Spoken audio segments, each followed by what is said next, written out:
में आप सभी का स्वागत है। अगले वीडियो में हम मॉडल पेपर 1 लेकर उपस्थित है, जिसका कुछ भाग इस वीडियो में आपको मिलेगा। तो इसमें प्रश्न नंबर 4, 3 इसके पहले वाले वीडियो में हो चुका है। तो प्रश्न नंबर 4 में है पद्यांश। पद्यांश में यानी काव्य वाला भाग। तो पद्य दिया रहेगा और उसी से पद्य से हम अर्थ को समझ करके प्रश्नों का उत्तर देंगे। तो प्रश्न वो पद्य है, व्यापक ब्रह्म शबैथल पूरन हैं हमहु पहिचानती हैं, पै बिना नंद लाल बिहाल सदा हरिचंदन ज्ञान ही ठानती हैं।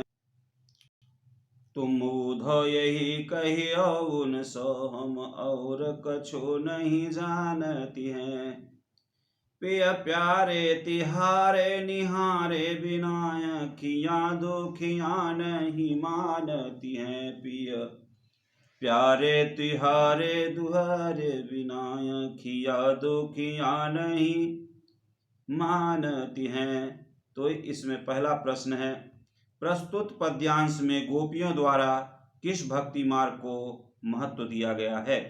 तो इसका सही उत्तर होगा, प्रस्तुत पद्यांश में गोपियां ईश्वर की प्राप्ति हेतु ज्ञान मार्ग की अपेक्षा सगुण भक्ति मार्ग को अधिक महत्व दिया है। इसी के बाद प्रश्न नंबर 2 आता है, श्री कृष्ण के प्रति गोपियों के भावों का वर्णन कीजिए। तो गोपियां श्री कृष्ण से अत्यधिक प्रेम करती हैं, उनकी भक्ति ही जीवन का आधार मानती हैं। ये इसका उत्तर होगा। अब इसके बाद प्रश्न नंबर 3 है, पाठक का शीर्षक और लेखक का नाम लिखिए। तो पाठक का शीर्षक और लेखक का नाम इस तरह से है, यमुना छवि पाठ का नाम है और लेखक हैं भारतेंदु हरिश्चंद्र जी। अगला प्रश्न है, रेखांकित अंश की व्याख्या कीजिए।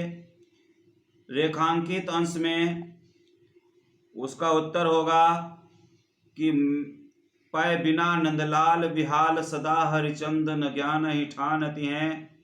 तो गोपियां उद्धव से कहती हैं कि वे श्री कृष्ण से जाकर कह दें कि उनके पास उनके आने के लिए, उनकी भक्ति करने के अतिरिक्त और कोई मार्ग नहीं है, इसलिए आंखें सदा बेहाल रहती हैं नंदलाल को देखने के लिए, ये प्रलय सी ठान देना चाहती हैं।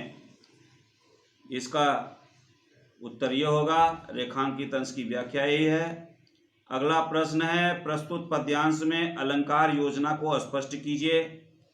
तो प्रस्तुत इस पद्य में अनुप्रास अलंकार है। क्यों? क्योंकि ब, र और ल यह वर्ण कई बार आए हैं, जिसके कारण यहाँ अनुप्रास अलंकार होता है।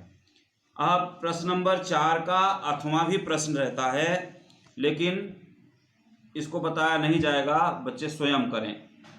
इसके बाद अगला प्रश्न है, निम्नलिखित लेखकों में से किसी एक लेखक का साहित्यिक परिचय दीजिए। जैसे देते हुए उनकी रचना पर प्रकाश डालिए। तो कुछ लेखक हैं जिनका नाम है कन्हैयालाल मिश्र प्रभाकर, हजारी प्रसाद द्विवेदी, हरिशंकर परसाई। कन्हैयालाल मिश्र प्रभाकर, डॉक्टर हजारी प्रसाद द्विवेदी, हरिशंकर परसाई। आप इनके साहित्यिक परिचय को देते हुए इनकी रचनाओं पर भी प्रकाश डालिए। इसको हम अगले वीडियो में देंगे आपको।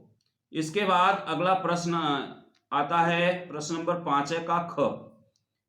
ये जो ऊपर वाला प्रश्न बताया गया, ये आपका 10 नंबर का है।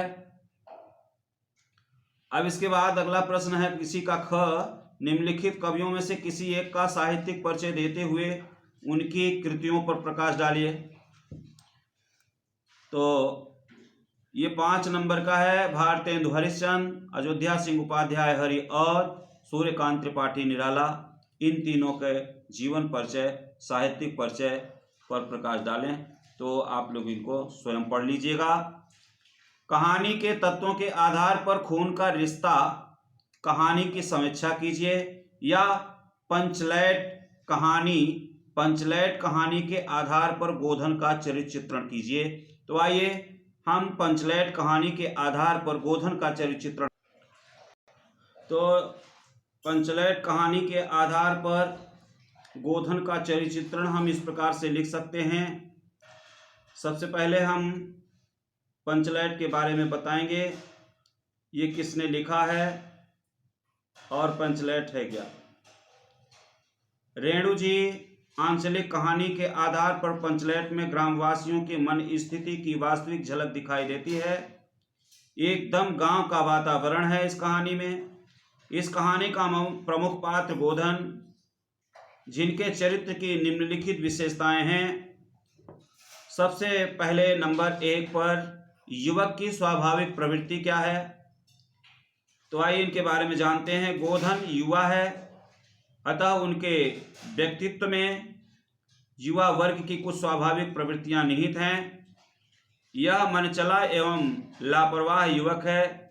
वह फिल्मी गाने गाता है, मुन्नरी से प्रेम करता है और बाहर से आकर बसने के लिए बावजूद पंचों के खर्च के लिए उन्हें कुछ देता नहीं। यह कहना अधिक उचित होगा कि यह एक अल्हड़ और ग्रामीण युवक है, लापरवाह है।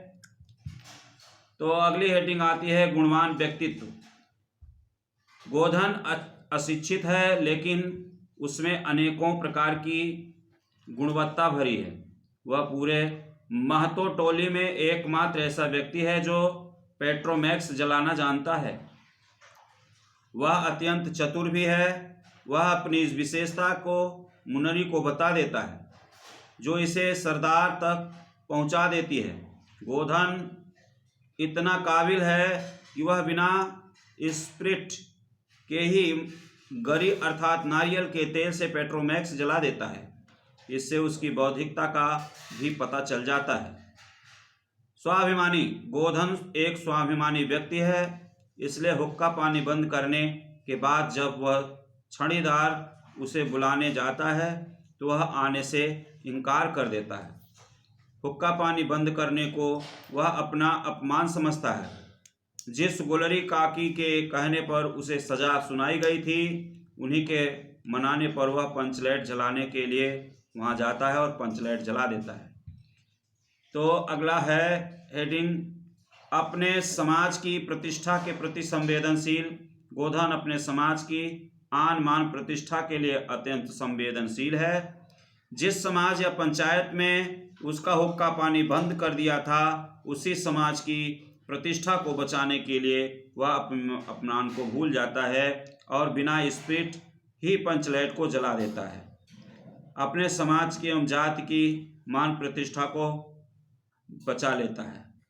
वह निर्भीक व्यक्तित्व। गोधन एक निर्भीक व्यक्ति है। वह किसी से बिना डरे मुन्नरी के प्रति अपने प्रेम को अभिव्यक्त कर देता है। इस प्रकार कहा जा सकता है कि गोधन का चरित्र ग्रामीण परिवेश में पलने बढ़ने वाले एक सामान्य युवा लड़के से मिलता जुलता है। साथ ही साथ वह उसमें बौद्धिकता भी है, विवेकशीलता भी है।